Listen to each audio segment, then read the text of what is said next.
Hello दोस्तों, अस्सलाम वालेकुम। आप देख रहे हैं अब्दुल्ला हिस्ट्री स्टोरी। अगर अभी तक आपने मेरे चैनल को सब्सक्राइब नहीं किया, सब्सक्राइब कर दें। जी हाँ दोस्तों, ये कहानी है इंडिया की। ये एक इंतहाई अजीबोगरीब वाक़या था जो कि इंटरनेट पर काफ़ी मशहूर हुआ था। इसकी हकीकत कितनी है, इसके मुतालिक हम वीडियो के आखिर में बात करेंगे। दोस्तों, ये कहानी है सन 2015 की, जब इंडिया के मशहूर शहर पुरगाँव की एक इमारत में बहुत सारे ऑफिसेज हुआ करते थे। इनमें से एक ऑफिस डीपीओ कॉल सेंटर का था। इस कॉल सेंटर में 30 से ज़्यादा लड़के और लड़कियां काम किया करते थे। इसी साल एक रोज़ नाम की लड़की को इस कॉल सेंटर पर काम के लिए यानी नौकरी के लिए रखा गया। ये लड़की बहुत जल्द इस ऑफिस के माहौल से घुल मिल गई थी। दोस्तों, इस ऑफिस में काम करने वाले लोगों का मानना था कि ये इमारत बहुत हॉन्टेड यानी डरावनी है। इसीलिए अक्सर वो लंच के वक्त अपने साथ होने वाले अजीबोगरीब वाक़यात एक दूसरे के साथ शेयर किया करते थे। लेकिन रोज़ के दोस्तों ने बहुत जल्द ये महसूस किया कि वो कभी इस तरह के वाक़यात सुनकर कभी ना तो डरी है और ना ही कभी खौफज़दा हुई है। वक्त गुजरने के साथ साथ इस रोज़ नामी लड़की को इस जगह पर काम करते हुए 6 महीने से ऊपर हो चुके थे। दोस्तों, एक शाम रोज़ अपने 4 दोस्तों के साथ ओवर टाइम पर रुकी हुई थी। काम करते करते इन्हें टाइम का वक्त का तो बिल्कुल ही पता नहीं चला कि और रात के 8 बज चुके थे। इसी दौरान इसी वक्त अचानक एक कस्टमर की कॉल आ गई। आम तौर पर कस्टमर की कॉल 5 मिनट से ज़्यादा की नहीं हुआ करती थी, पर रोज़ को 15 मिनट से ऊपर हो गए थे कॉल पर बात करते हुए। इसी दौरान इसके 3 साथी ऑफिस से बाहर जा चुके थे और इसकी एक दोस्त अभी तक इसके साथ थी।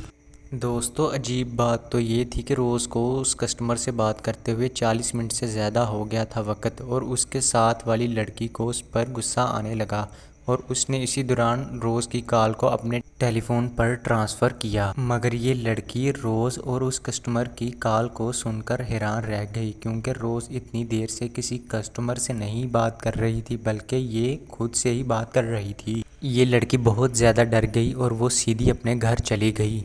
अगले दिन रोज़ ऑफिस ही नहीं आई और उसकी रात वाली दोस्त ने बाकी 3 दोस्तों को रात वाला वाक़या सुनाया, जिसे सुनकर वो बहुत ज़्यादा परेशान हुए।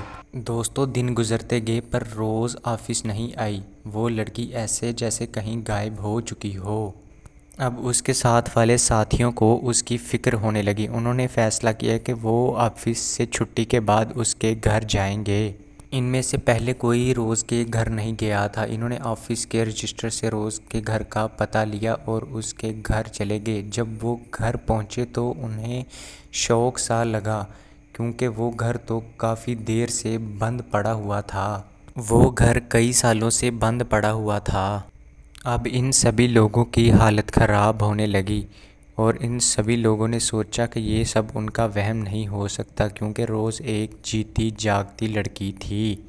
ये इन सभी लोगों के लिए अजीब बात थी। अब इन चारों ने फ़ैसला किया कि वो रोज़ को ढूंढ कर दम लेंगे। इन्होंने ऑफिस के रिकॉर्ड से रोज़ के अभाई घर का एड्रेस हासिल किया। इनको अब इससे भी बड़ा शौक़ लगने वाला था। जब वो रोज़ के घर पहुँचे तो वहाँ से एक बूढ़ा निकला। उस बूढ़े के मुताबिक रोज़ उसकी बेटी थी, जो कि आज से 4 साल पहले एक कार हादसे में मारी जा चुकी थी। उस बूढ़े शख्स का ये कहना था कि ये कैसे मुमकिन है कि लड़की आपके साथ 6 महीने तक काम करती रही हो। ये बात आहिस्ता आहिस्ता रोज़ के वालिदैन के अलावा पूरे ऑफिस में फैल गई थी। कोई भी इस बात को मानने के लिए तैयार नहीं था। दोस्तों, सैफरॉन बीपी दफ्तर की ये कहानी सन 2015 में सोशल मीडिया पर बहुत ज़्यादा वायरल हुई थी। लेकिन यहाँ तो फिर कोई इस तरह का वाक़या ही नहीं हुआ। अगर हुआ है तो वो रोज़ नामी लड़की कोई जिन भी हो सकता है, क्योंकि जिन्नात मरे हुए लोगों की शक्ल में ज़िंदा हो सकते हैं, पर एक रूह दोबारा दुनिया में नहीं आ सकती। हमारा दीन इस मामले में बिल्कुल क्लियर है। एक बात तो दोस्तों बिल्कुल क्लियर है, यहाँ तो ये फिर कोई जिन था। अगर ये कोई जिन नहीं था तो फिर इंडिया में ये मशहूर होने वाली कहानी झूठी हो सकती है। ये मेरा फेसबुक पेज है, अगर आपने फेसबुक पर फॉलो करना फॉलो कर लें। बहुत बहुत शुक्रिया आपका वीडियो देखने का। जब तक अगली वीडियो नहीं आती, बहुत सारे प्यार के साथ मुझे देनी इजाज़त। अल्लाह हाफ़िज़।